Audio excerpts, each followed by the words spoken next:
সৌন্দর্য তখনই নষ্ট হয়েছে যখন ফ্যাসিস্টগুলোকে সামনে বসায়া এখানে গণভোটের কথা বলা হইতেছে। 14 জুলাই আমি একটু সময় চেয়ে নিচ্ছি, এটা ইউজিসির আমার সম্মানিত সদস্যদের কাছে আমরা দিব। এবং স্যার এখানে আমার মনে হয় যে এটা দেওয়া উচিত, সংক্ষেপ করবো স্যার আমি ইনশাল্লাহ। 14 জুলাইয়ের ঘটনা আপনারা সবাই জানেন। 14 জুলাই যারা আছে, প্রফেসর গোলাম সাব্বির সাত্তার সাহেব, সুলতানুল ইসলাম টিপু সাহেব, হুমায়ুন কবির হিসাব বিজ্ঞান তথ্য ব্যবস্থাপনা বিভাগ, প্রফেসর আসাবুল হক গণিত বিভাগ, professor Jahangir Alam Masud Liton, professor Pranab Kumar Pandey, professor Tarikul Hasan রসায়ন বিভাগ, প্রফেসর রশিদা খাতুন। স্যার এটা আমাকে বলতে হবে আমাদের, এটাই জুলাই।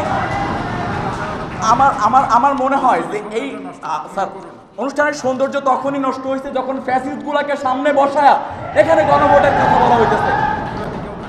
তাহলে এখানে জুলাই আহত শহীদ পরিবার সবাইকে নিয়ে বের